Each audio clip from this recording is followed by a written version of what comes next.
Hello, and welcome to part 2 of the do-it-yourself watch assembly video.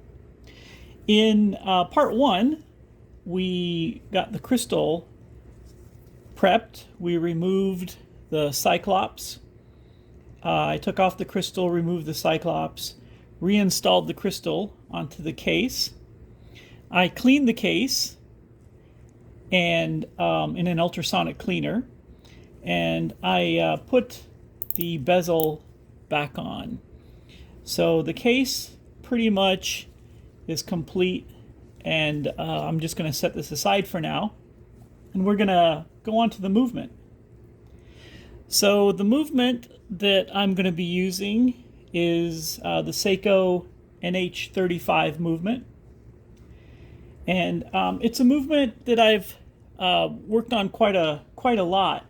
In fact, I use the NH35 as the base for a lot of DIY watches. The NH35 is a really good, solid movement. I think of it as the Honda CR-V of watch movements. It's not flashy, it's not exciting to look at, but it's really solid, keeps good time. It's very durable. It's easy to work on. It's easy to get parts for. And it's just a solid movement all around. So when you buy a movement, like for example this movement, it comes in a little case. It tells you the type of movement. The movement is pre-oiled. But what I like to do is go through and there are certain parts that I want to check to make sure they're oiled properly. And that's primarily the keyless works. And the keyless works is the part of the movement that basically winds the watch. So I remove the components of the keyless works. And as you can tell in this particular movement here, I've taken off, I've removed the date wheel, so I have that here. I removed one of the plastic components that is responsible for turning the date wheel. But the metal parts that are used to hold down the movement, to hold down the date wheel, I keep those. I'm going to keep those. So there are these parts here. And the reason for this is because these help to hold down other parts of the watch. So I want to keep these, but just because my face, my watch face, dial face, is not using the date wheel, I just removed the date wheel component. But as you can see here, I also have some of the components of the keyless works that help to dial the watch. And so here's the clutch wheel and the winding pinion and the date corrector setting transmission wheel. So all of these are going to be cleaned. I'm going to take all of these and I'm going to clean them, and I'm going to re-lubricate them. And when it comes time to re-lubricate them, I'm going to re-lubricate them with Mobius synthetic lubricating oil. And I'll talk about that a little bit later when I get ready to do the cleaning and reassembly. So for this particular build, we'll be cleaning up the keyless works. I'll be checking all of the jewels to make sure that they're oiled properly. I might re-oil some of the jewels. And then also on the back, Since the watch is an open case back, I thought I would bling it up a little bit. So I ordered an aftermarket rotor for the movement, and we're going to put that on a little bit later. Then the only other thing we really have to do is prep the winding stem. So the winding stem, when you get the winding stem, it's always cut long, and you have to cut it down. So I'll be cutting this down to the proper length, and then attaching the crown to the winding stem. So here's the crown here. So in this video, that's what we're going to be doing. We're going to be cleaning up the keyless works. We're going to be cleaning up the stem, the winding stem. We're going to be cutting down the winding stem, reinstalling the keyless works and the winding stem, and then probably in the third video, I'll put the new rotor on. All right, let's get to it. All right, here we have all the parts. I'm just soaking them in 91% isopropyl alcohol to kind of help clean off the oil that was on them. So in here, it's a little hard to see. I'll lay them out in just a bit.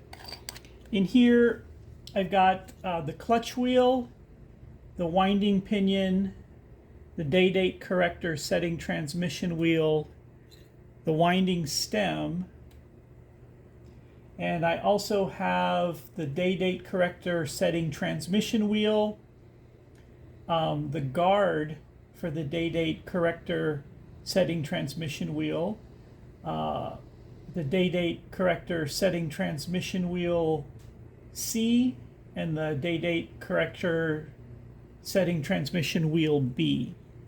So these are all things that, even though we're not going to be using the day-date function, these are still needed for the movement, to allow the movement to work and the keyless works to work. So I'm just going to soak these. While I'm soaking these, I want to kind of just briefly go over the types of lubrication that I use. So Mobius is kind of the industry standard for a lot of watch repair parts. Seiko also uses proprietary S4 and S6 lubricants. But what I'm going to do is, for all of the keyless works, you can use Mobius 9104. So Mobius 9104 is a good alternative that will work on the keyless works. It can also work on the cannon pinion and several other parts that are on the calendar side of the watch, which is the side that we're working on right now. So I'll get the parts cleaned up, and I'll lay them out so we can kind of see what we're working with.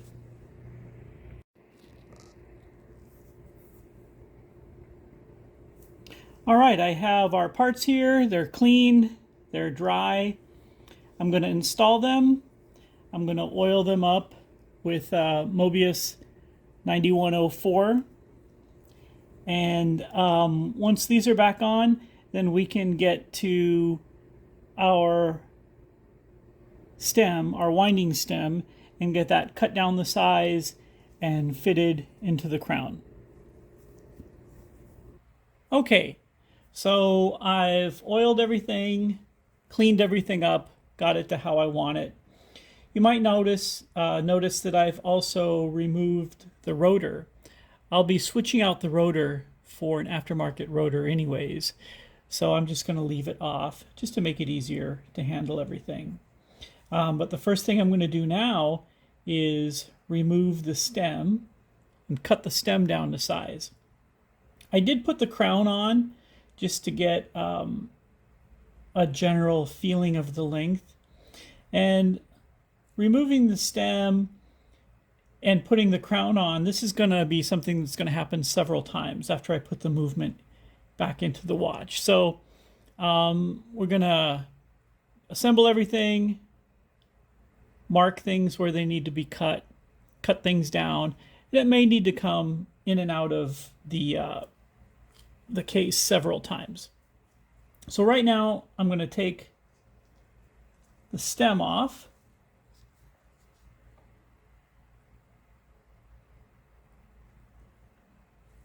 We're going to take this off for now, and we're going to get the movement put back in the case.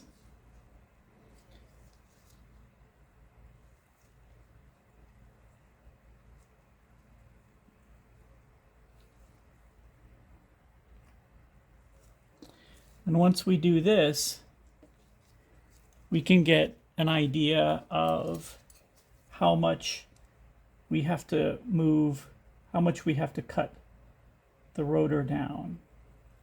So we'll get everything in, get everything lined up,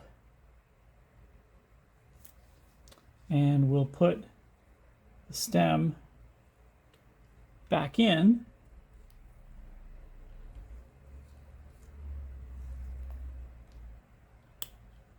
There we go. And I can see that we're going to need to cut down quite a bit of the rotor, or quite a bit of the stem. So I'm going to make some marks on the stem. I'm going to cut that down. I'm not going to cut it down at the exact height. I'm going to keep it a little bit long, because you can always take off more of the stem, but you can't add anything to it. So I'm going to cut that down a little bit more after I make some marks, and we'll try it again and see how it looks. I've got my calipers here. When I use calipers, I use plastic calipers just because I don't want to scratch the metal on the watch. So I'm going to measure with the calipers, kind of get an idea. And it looks like it's right about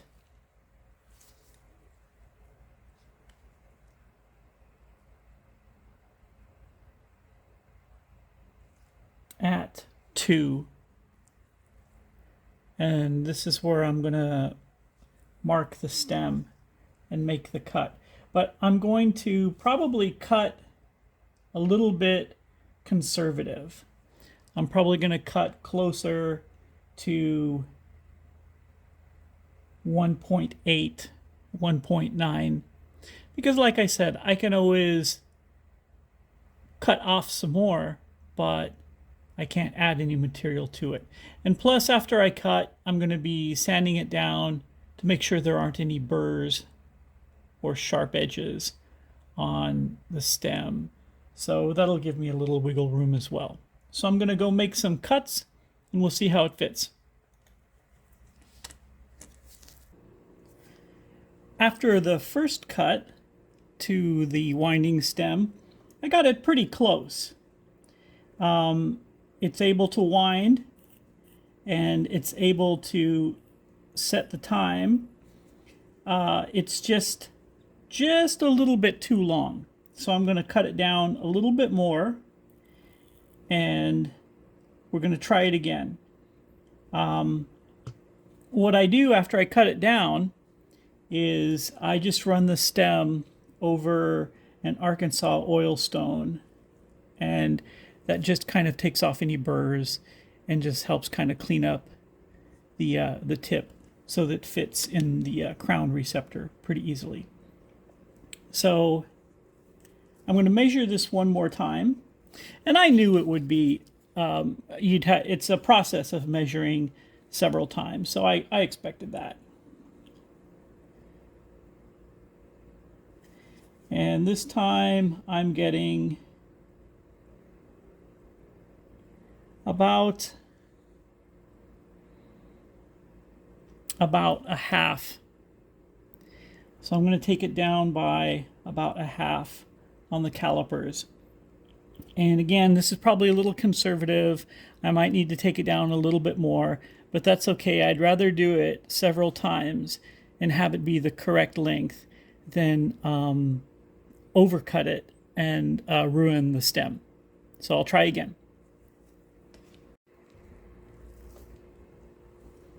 All right, so after several more tries, cutting the stem down shorter and shorter, progressively shorter, I got the right size. I cut it down to the right size.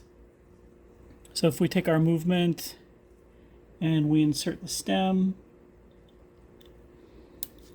we see that it screws down all the way, making a nice tight seal.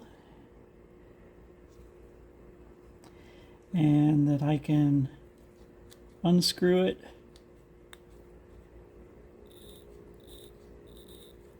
wind the watch, and then pull it out to its farthest position.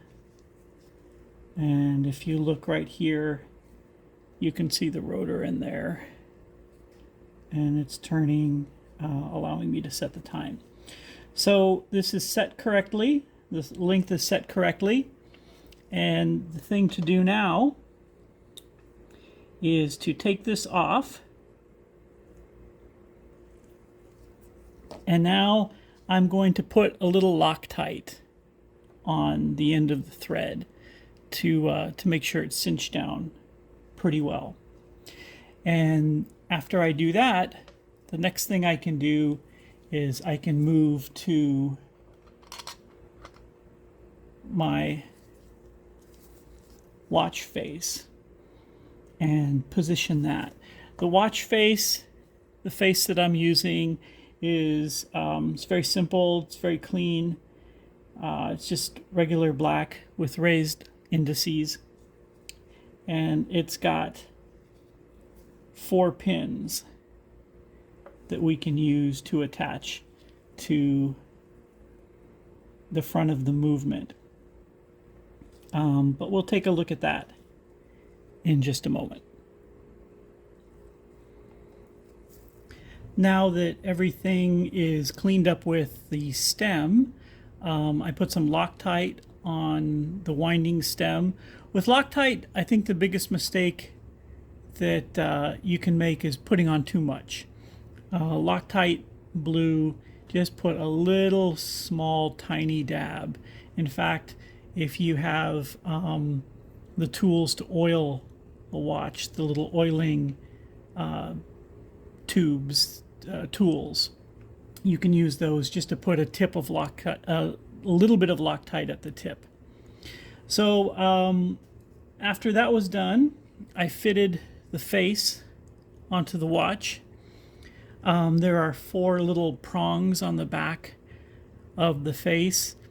You just cut off the 2 that you don't need and use the 2 that will fit. I cleaned up the face a little bit. I'll clean it up again before I do the final install.